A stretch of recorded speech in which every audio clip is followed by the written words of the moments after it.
You're now listening to the Sacred Soul Podcast.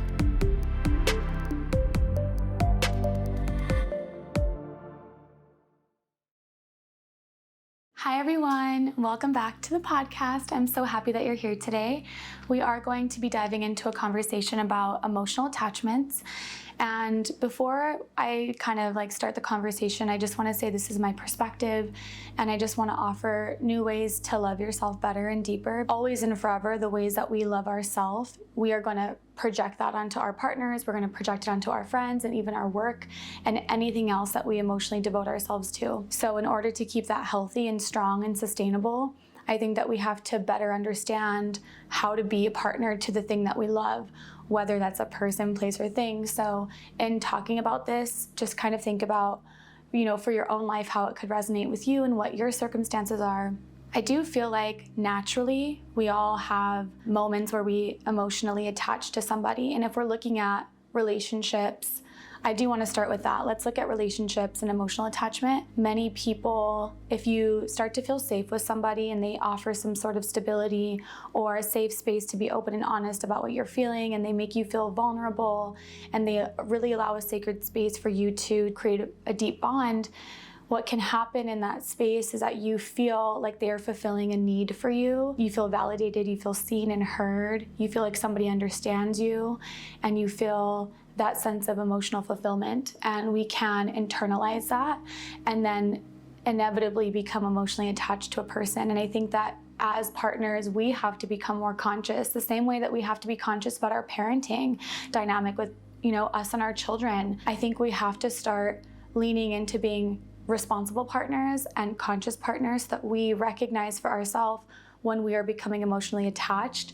And that can lead into potentially becoming obsessed with your partner, and then the space no longer becomes safe. It is now turned into a space that is compromised by our needs to constantly be fulfilled. And then you kind of set the expectation that, okay, this person has constantly been here for me. They're always, reliable. They are honest. They're open. It's a safe space. You set that expectation with that person, and then you no longer see them as human. Now they can't make mistakes. Now they can't go below or beneath that. If they're having a bad day, if they're sick, if they're feeling disconnected, if they're grieving, if they're insecure, if they're healing, right? We are meant to change and shift as humans, and it's organic. It's how we're meant to evolve here, and we do that through relationships. And so oftentimes in a partnership, we think that it's going to be this way forever. We think we're gonna constantly stay in this honeymoon phase where we're getting to know each other, we're building a bond, and then when one person starts to embrace their human side, where maybe they're feeling a little bit more disconnected or they're wanting to have more freedom for themselves and their individuality, sometimes we, as the attached person or partner, don't allow that space because we've become obsessed with them meeting our needs. And sometimes we can look at emotional attachment the same way that we look at a mother-daughter connection or like a parent-to-child connection. We make our partners responsible for our own happiness, and that can really show you where you already have unfulfilled needs being met. Like maybe you don't feel seen, you don't feel heard. Maybe you come from a family dynamic where everybody misunderstands you and nobody sees and recognizes your truth, or maybe you don't feel safe to express yourself with that. So when you have that door open, sometimes we can over-internalize that and then make it something that we don't want to lose. So we cling to it, we want to protect it. It's very Four of Pentacles and the tarot, where we don't want to risk letting go of the person that has cultivated these feelings for us that make us feel seen and heard. And sometimes that can actually get in the way of a relationship.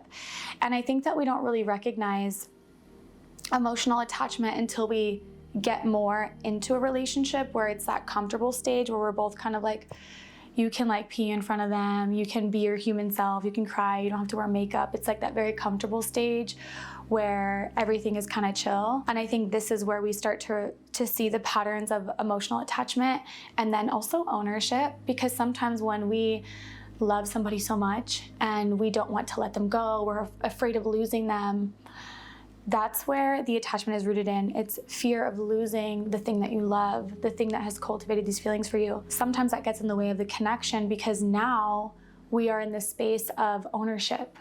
now I love this person so much, I am not willing to let them go. That's also possessive. That's obsession, right? And so let's say something compromises a connection where, I don't even think like anything bad has to happen to like give an example of like how that relationship could end. I almost feel like attachment in and of itself could potentially end a relationship because it becomes obsessive, it becomes possessive, it becomes ownership. And then we feel that even if you're not a controlling person or you don't have a controlling personality, that possessive energy is felt and it feels overbearing to your partner, and they might start to feel confined within the connection to you. You might start to show, for lack of a better word, clinginess, where you don't want to stop texting them, or if they don't text you back, it's like, why are you not texting me? There are signs that can show emotional attachment that starts to lean into unhealthiness that can actually poison the relationship far before anything else could touch the relationship and compromise the peace of it. So sometimes when we have an emotional attachment and we feel safe with somebody, it's about being mindful of saying, okay, I know that I really love this person. It's hard for me to like stop thinking about them. I'm like, I can't even focus when I'm trying to work. I'm always thinking about this person. I'm always texting this person. I think when we get into that space, we have to be really mindful and then find ways to fulfill your own needs when that person can't. Because when that person can't do that for you when you need them to, through texting, through calling them, through that presence, we then can build a barrier between our partners, because then we start to build resentment. We start to feel insecure. Well, why aren't they texting me back? Why this? We start to create a narrative around the connection, why it's not working. And then we start to kind of poison our own connection because we've spiraled into this space of like, child caregiver, where we're now relying and codependent on our partners to meet our needs. And then we disempower ourselves because then we feel like we're incompetent to taking care of ourselves and meeting our own needs. And so then a lot of people, I feel like, don't even know that they have an emotional attachment until the breakup, until the separation. And this is why attachment is not healthy, because if you are obsessed or possessive or attached to somebody and then there's a breakup, you will literally have emotional distress and separation anxiety from that person, and it takes you away from yourself. And that's not what love is, right? That's not what love is. That's not what love wants for us. And I think that if we can find ways to restructure the ways that I express my love to my partner or the person that I'm in love with, in a way that allows freedom, right? So think about the ways that you want to be loved. Think about the times when you were in relationships and you felt trapped, or your partner had an attitude when you wanted to go out with your girlfriends, or when you wore a certain, sexy top, or any moment where there's the feeling of ownership or, insecurities that are overbearing and that kind of trap you or want to dictate you. Sometimes that can also represent, the signs of an unhealthy emotional attachment. I think about those moments and then remember, did that feel good to me? If it doesn't feel good to you when you're receiving that, it doesn't feel good to your partner when you're giving that. So we have to remain neutral and we have to remain human and allowing. Emotional attachment doesn't allow your emotions to move freely through the body. It causes a lot of resistance. And this is why relationships turn stale very fast, because people fall in love fast naturally. I feel like everybody falls in love fast naturally, if it's like with the right person, of course. Within love, there's a lot of responsibility. There's a lot of lessons to learn from our partners. We always learn from our partnerships the most. This is why partnership is so important. This is why having people to support you is so important, because we mirror to each other what is unfulfilled, and then we show that through the reflection of your partner. Sometimes, think about people that you've had toxic relationships with, and then think about people who have makeup and breakup relationships where they're constantly breaking up and then getting back together, breaking up, getting back together. I feel like those are the relationships where you're learning the most. And I think if you're finding yourself attracted to somebody that you're breaking up with and constantly getting back together with, you're going back to that person because they're still mirroring something to you that you haven't learned yet. That is a karmic lesson that is needed to be completed for you to then be able to either move forward in your own freedom or move forward in freedom with the person that you're still with. So like, for example, me and my husband, we've been together for almost 14 years. But I feel like in the beginning of our relationship, just boyfriend, girlfriend, we had a lot of little moments where it was like make up, break up, but like a day or two, like it was like not long periods of time. But there was a lot that we were learning from each other because we were teenagers when we first met. So we were growing, we were evolving and maturing and having to move through a lot of insecurities and jealousy and possessiveness and obsessiveness and emotional attachments.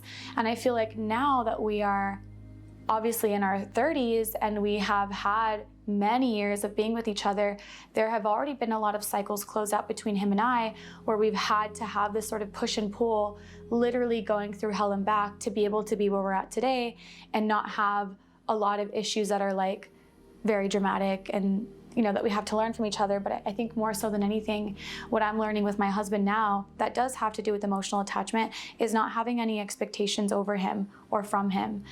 I think in relationships, the first thing is like what we expect. I expect respect. I expect this and that. And those are great, right? Those are principles that you have to embody and then that will be reflected back to you. We should never expect our partners to be something or to embody something or to give us anything because you're asking for your feelings to be hurt 100,000%. That's part of like the lessons in partnership too. I think for all of us, we're meant to learn that we cannot continue to place expectation and responsibility onto another human that is not us. Think about yourself as a human and all the mistakes that you've made and all the shit that you've failed and all the people you've let down in relationships as a daughter, as a son, as a partner, as whatever, a student, an employee, whatever. We make mistakes all the time. And I think collectively we're moving into a space and a time and an era where we are called to allow the freedom of the human self to be expressed without judgment or criticism. And so if you go into a relationship with your expectations here, drop them all the way down and go into it with love and see the person with love. I'm not saying to excuse behavior. I'm saying because you're going to be with somebody who you're attracted to that meets and embodies what you like already. So I think if we want more freedom in relationships, we want more space to grow and evolve, we want more healthiness, we have to remember that your partner is human. When we go into romantic partnerships, we forget that the person you're dating is human. You forget that they have insecurities, you forget that they have anger issues, you forget that they have their own shit that they're going through, their own emotional instability, and so do you. And sometimes we expect too much and we become attached to the way that they've treated us in the very beginning, and we can't let that go. We don't let people be human. We are not allowing ourselves to grow as people because then when failure happens or when hardship happens in a connection, we are not able to learn those lessons. But we even see this in like work and career. So like for me, I feel like most of my emotional attachments are with mediumship. I become emotionally attached to wanting the client that I'm reading to be happy, to feel valued, to feel validated in their feelings and in what the person is saying and bringing through me and giving it to them. Sometimes I already have that high expectation and that attachment to that expectation. If I don't do good, if they don't feel this way, if they're not crying, that's the expectation, that's the attachment, then I'm not gonna feel valued, I'm not gonna feel safe. So now I've placed my own sense of security and well-being and stability in this expectation that I can't even guarantee that will be met. In relationships, we cannot promise or guarantee that your partner is gonna meet that emotional attachment in sustainability, in longevity, right? It's likely that they're not. It's likely that they will have moments where they are grieving themselves or where they're going through a personal rebirth or a dark night of the soul, where you're gonna have to have patience for your partner and they're gonna have to have patience for you, right? We learn through partnership. And I think the point of this is to like know that it's normal to become emotionally attached, but I think more than anything, this conversation is to encourage you, me, all of us to become more conscious as partners of when we are embodying possessiveness or expectation or needing our partner to fulfill something within us that is already unfulfilled, and then seeing within ourselves, how can I recreate stability within myself? How can I give that back to me? Relationships should never steal you from yourself. They should never take a part of you and then make you lose yourself and spiral, right? Because I think too, we don't know how to accept death, rebirth, endings of cycles, divorces, breakups. There's so much trauma around breakups, and it's heartbreaking when you end a relationship. I don't even think we should look at it as like a breakup. It's just a completion, right? It's a completion. That's it. Same with somebody who passes away. It's a completion of a cycle, and they are in a good place, right? Spiritually speaking. But I think it's okay for us to be heartbroken. It's okay for us to be sad. That is literally normal and inevitable. If I think about my first love, my first relationship when I was 14 years old, I was deeply emotionally attached to this person. We broke up, obviously, but I liked feeling that heartbreak because it reminded me that I was alive, and it reminded me that the love that I could give is alive and well, and my heart still works. And I think if we can just find ways to return to the self and think about your heart and think about the ways that your body is expressing itself and the pain even that you feel, and then becoming its friend, and then sitting with that. This is how you fulfill that sense of stability and security and support, is that you look to your heart, you look to your pain, you look to your emptiness or whatever it is that you're going through, and you give yourself love, you give yourself that attention. And I pulled some tarot cards before we started, just asking Spirit to show me whatever I needed to know about attachment. And so these are the tarot cards that I pulled. The first one that came out is the Wheel of Fortune. Now, interestingly enough, the Wheel of Fortune represents cycles. It represents rebirth. It represents the wisdom that is already held within us that sometimes we can't see because we're clouded by the blending of us and another person, right? I think if we allow ourselves to be in this Wheel of Fortune energy that literally represents freedom and expansiveness and sight within yourself, seeing yourself, feeling yourself, knowing yourself so deeply, we will find that we've learned so much from hardship. I think that the biggest thing that we feel with emotional attachment is fear. Fear of losing the thing that I love. Fear of losing the thing that makes me feel good. And so then we compromise and we overcompensate, and we're trying to balance on one foot, giving all of ourselves to this person so that they see our value, they see our worth, they see that we are good and that we are worthy of being kept. But we have to remember that we lose literally a part of ourselves when we overgive to somebody else in the ways of like wanting to be kept, wanting to be seen, wanting to be savored. You can literally do that for yourself. 8 of Pentacles. We can put our own pieces back together. And I think if we focus on ourselves, this is what creates the balance in relationships and also with work, career, whatever. The harmony is restored when you are conscious and your partner is conscious and you are responsible for your own emotions and you don't rely on your partner to make you happy or to fulfill your needs. You can do that on your own. That's a fucking power couple, literally, because there's no pressure.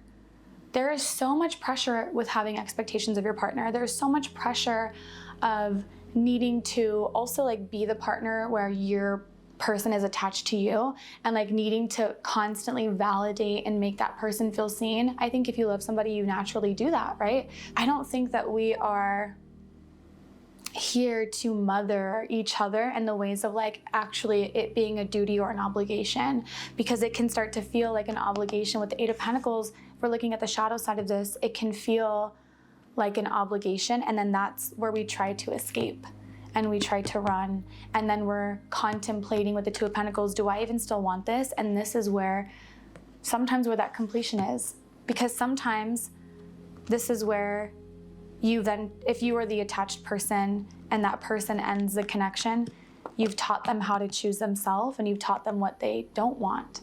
This is why it's hard to talk about like relationships and stuff, because we are always learning from each other.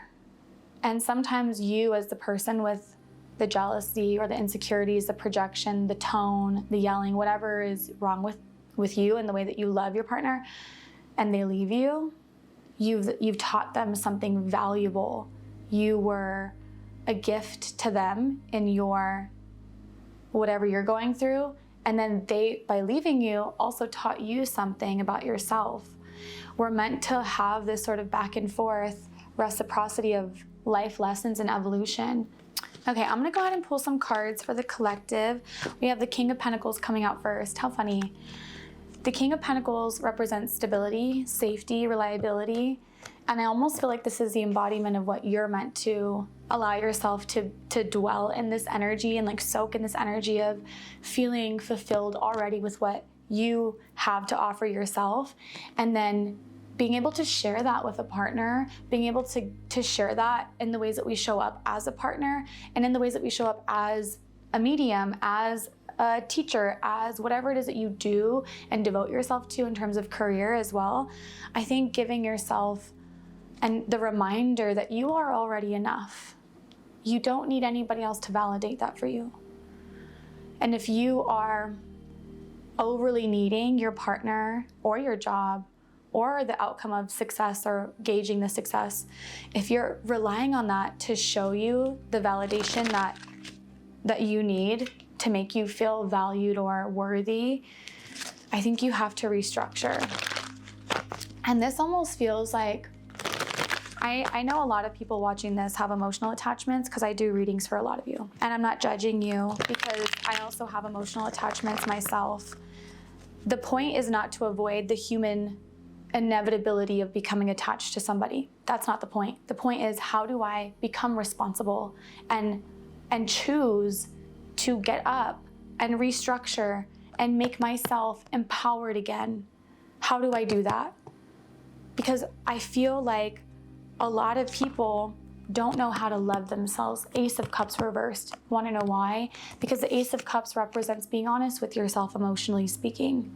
A lot of you literally manipulate yourself to stay in spaces because of the comfort, because of the stability. When you're relying so heavily on somebody else, this is why we don't want to leave partners, even if they're toxic. This is why you see people not being able to let go of the person that cheated on them or let go of the person that doesn't even want to be with them anymore. We can't let them go because we have given so much love to this person and so much of our value, our worthiness, our ability to be fruitful. We have totally poured every ounce of that into this person, and we don't know how to feel that within ourselves anymore.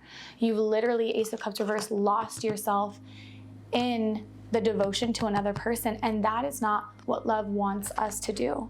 That's really not what love looks like. Love is freedom. Love is acceptance. It's non-judgment. It's allowing. It's free-flowing. It's literally like letting your partner sit with you and in front of you and say, hey, I'm feeling this thing. I don't necessarily know if I want to be with you anymore, or whatever they're saying to you that could potentially make you heartbroken, right? I'm just making up an example. And then you just being able to receive that without like overly attaching to it or then putting pressure on that person. The space has to remain safe, and attachment compromises that. Attachment compromises the ability to stay safe with your partner, because when they fail you, because they will, when your partner fails you, because they will, because they're human, you won't know how to fucking handle it. And we have to know how to handle it. We have to know how to be secure in ourselves first. If you are not secure in yourself first, you are going to be heartbroken over and over and over again, because you don't know how to pour that love back into yourself, and you don't know how to feel that sense of like being okay on your own without anybody there to see that, to value that, to cherish that. Can you love, value, and cherish yourself? Wheel of Fortune again. A lot of hard lessons are being learned right now in romance. A lot of you are going through breakups. A lot of you are going through cyclical patterns. A lot of you are going to want to go back to the sense of familiarity, even though love has shown you that it's not there anymore, right? A lot of us need to learn how to accept cycles ending, the completion of a relationship, especially if it's an organic completion. Can we accept that? And can we, instead of needing to like fight for your partner or try to continue to cling onto them and hold on to a relationship that has already left you, can I, in this space, restructure and remember the love that I have for myself and that is always fucking available to me? Can I find stability in myself, in my own waters, in my own love, in my own support. If you can't do that, you will continue to have experiences of karmic cycles, especially in love and romance, where you are being constantly fucking let down so that the universe can push you to love yourself. If you don't know how to do that, I promise you, these cycles will repeat where you're getting hurt by your partner because you haven't learned yet. The universe will give you people to show you what you're lacking and show you how to heal it through the actual experience of somebody not loving you or treating you right, or somebody not giving you or fulfilling you or validating you. That is gonna push you to give it to yourself. It's gonna push you to set boundaries. It's gonna push you to find that self-respect. It's gonna push you to say no, to move forward, to let go, to be honest with yourself, to love yourself, to pay attention to your own needs, to not backpedal. 9 of Cups, be present with your emotional body and where you're at. Somebody asked me, how do I move forward from a breakup when I'm emotionally attached? You be fucking heartbroken. That's what you do. I swear, that's literally the only option. The only way to get over something is to go through it. The only way to learn the lesson of the great teacher of heartbreak is we have to submit to that feeling. We have to submit to the body. I've told so many people this, but our body can actually heal from heartbreak within 3 days.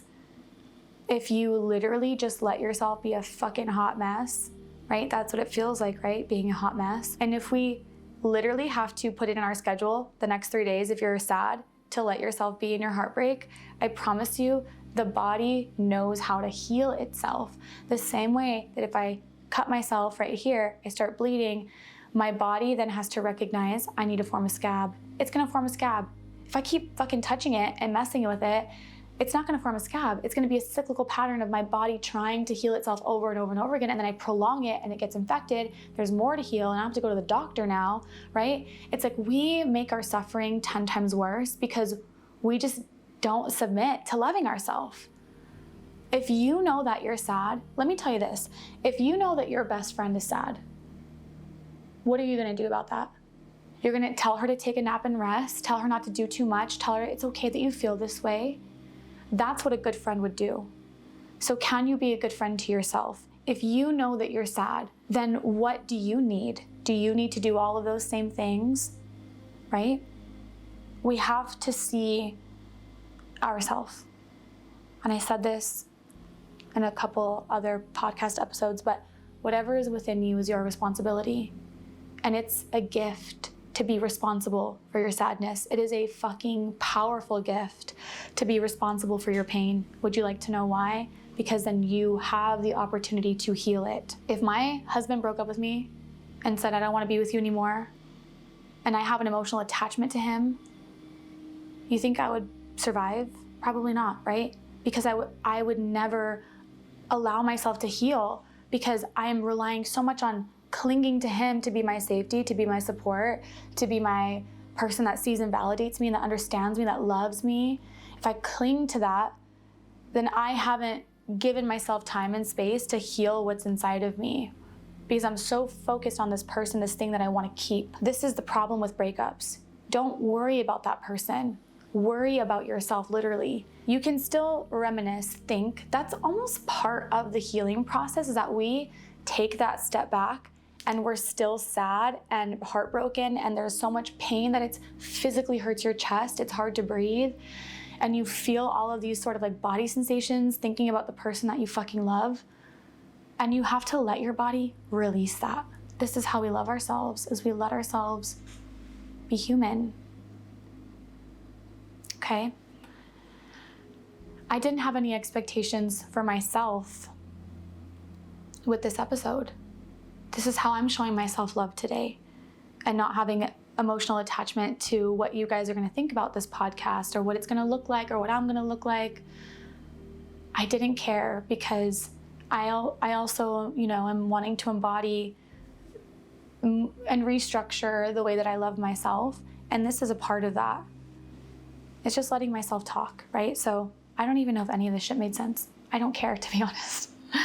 we can open up a conversation. I feel like I'm talking to like my friends on FaceTime when I do this anyways. So if you guys have anything you would like to say, please let me know in the comments.